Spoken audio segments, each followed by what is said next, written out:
श्री सद्गुरु महाराज की जय।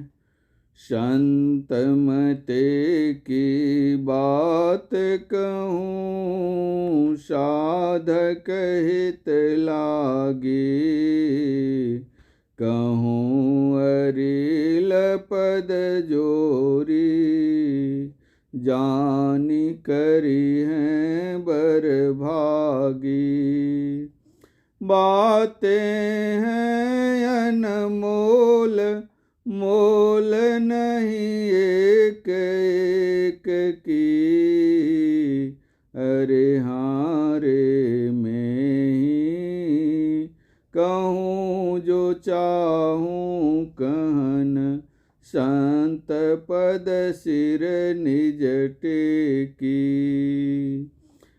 सत जन सेवन करत, नित्य सत संगति करना। वचन मिय दे ध्यान, श्रवण करि चित में धरना। मनन करत नहीं बोध होई, तो पुनि समझी जो। अरे हाँ रे मैं ही समझ बोध जो होई। रहनिता सम कर लीजो। करि सतसंग गुरु खोज करिय, चुनिए गुरु सच्चा। बिनु सद्गुरु का ज्ञान पंथ, सब कच्चा ही कच्चा। कुंडलिया में कहूँ, सो सद्गुरु कर पहचाना। अरे हाँ रे मैं ही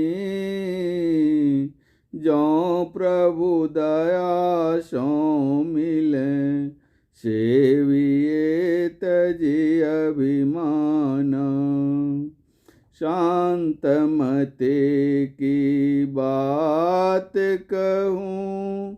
साधक हित लागे, कहूँ अरिल पद जोरी।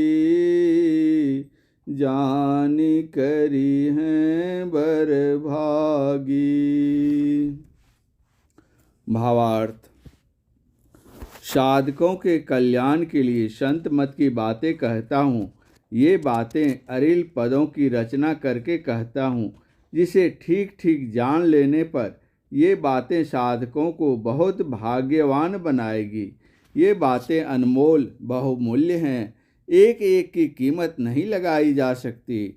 महर्षि में ही परमहंस जी महाराज कहते हैं कि मैं संतों के चरणों में अपना सिर टेक कर वे बातें कहता हूँ जो मैं कहना चाह रहा हूँ। सज्जनों, संतजनों की सेवा करते हुए प्रतिदिन उनके साथ सत्संग कीजिए। उनके अमृतमय वचनों को ध्यान देकर सुनिए और मन में धारण कीजिए। उसे मनन चिंतन करने पर यदि वह समझ में ना आवे तो उनसे फिर समझ लीजिए। महर्षि में ही परमहंस जी महाराज कहते हैं कि समझ लेने पर जो ज्ञान हो उसके अनुकूल अपना आचरण बनाइए। सत्संग में ज्ञान प्राप्त करके गुरु की खोज कीजिए। इस तरह सच्चे गुरु को चुन लीजिए। बिना सद्गुरु के आत्मज्ञान प्राप्त करने के सभी मार्ग अधूरे ही अधूरे हैं। महर्षि में ही परमहंस जी महाराज कहते हैं कि मैं कुंडलिया छंद में सद्गुरु की पहचान के लिए कहता हूँ। यदि परम प्रभु परमात्मा की दया से ऐसे सद्गुरु मिल जाएं तो अभिमान छोड़कर उनकी सेवा कीजिए। श्री सद्गुरु महाराज की जय।